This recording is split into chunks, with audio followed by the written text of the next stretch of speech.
Now, why did you choose specifically the mason bee? Well, for a home gardener, mason bees will cover about a quarter acre of pollination. It'll be good use for their fruits and veggies if they grow those sort of things, and if not, it'll pollinate flowers and other ornamentals. The best thing about the mason bee compared to a honeybee is a honeybee hive is pretty expensive to buy and maintain, and the honeybees can tend to be a little aggressive or frightening, especially if you have children or pets. So the mason bees are pretty docile. Being solitary bees, they don't have a large group of them. They have only a few to maintain. That makes a lot of sense. Can you tell me, are these kind of bees, are they all over the United States or are they in specific regions? Now, in North America, there's over 140 different species in the Osmia family, which is the mason bee. And across the northern hemisphere, there's over 300 species. So they can be found pretty much anywhere. All you need to do is establish some feeding material, which would be flowers, fruit trees, vegetables, anything that has nectar and pollen, and then make them a house, like what we're going to do today. Well, that sounds great. Show me the way. All right.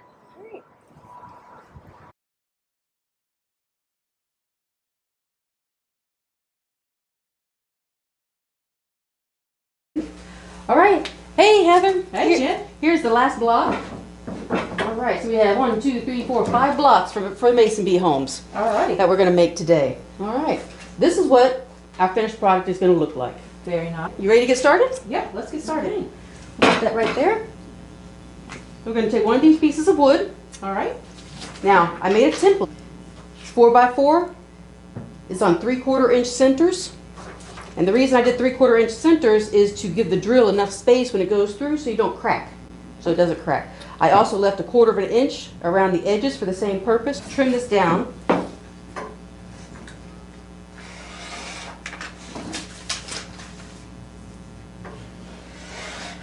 Okay, so go ahead and just line those edges up. I'll get the tape ready. All right.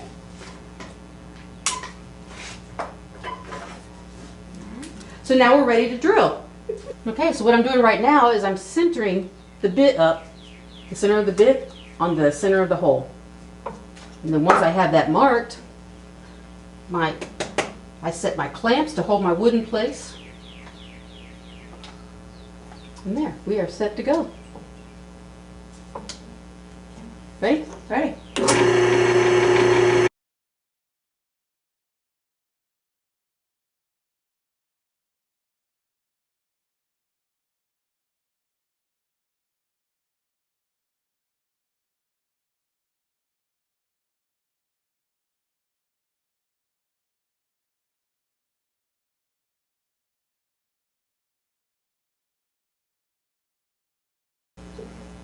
So you're moving it up because you're not quite to that black tape mark yet. Yep.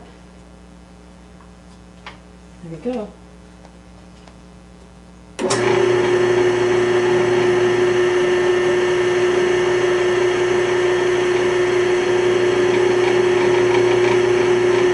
And you see I'm just doing it nice and slow, bringing it up, readjusting. Because I moved the table up so high, the sawdust isn't coming out. So I'm just releasing the pressure.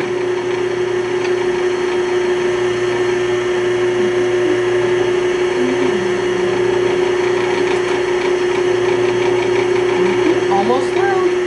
And done.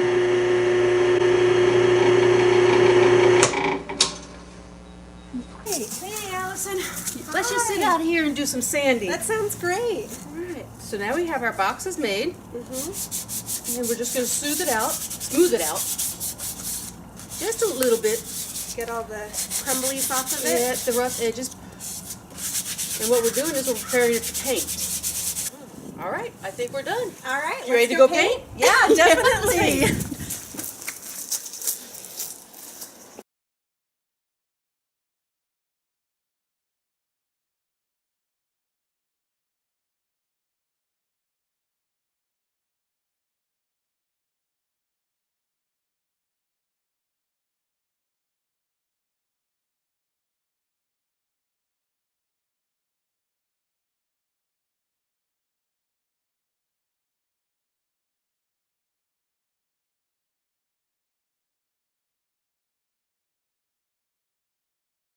Alright, now that we have sanded and painted our boxes. We are ready to fill them.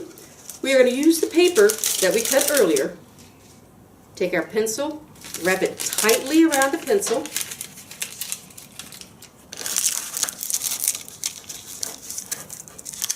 And then we're going to insert it inside the box.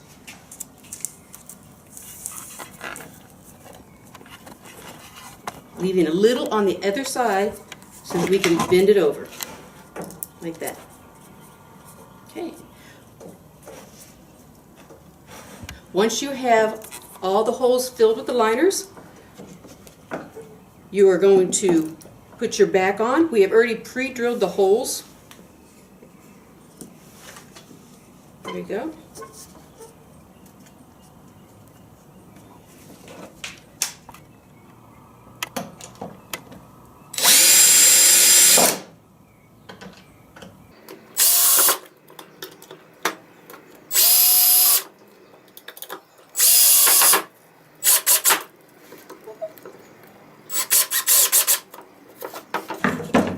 Now that we have it attached to the back, we are going to put some screws in here at the top so that we can hang it.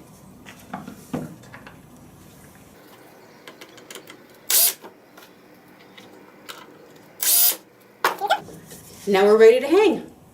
We are finished with our bee box now, and we're able to put it up here in the UT kitchen garden. We're really excited about doing this for our project. I've already got it all laid out on the board here, so I'm just going to line it up with the marks, and then I'm using a power drill to put it up there.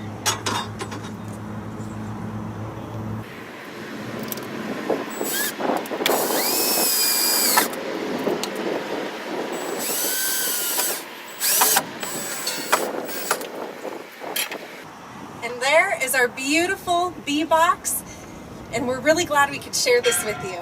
Thank you and have a great day.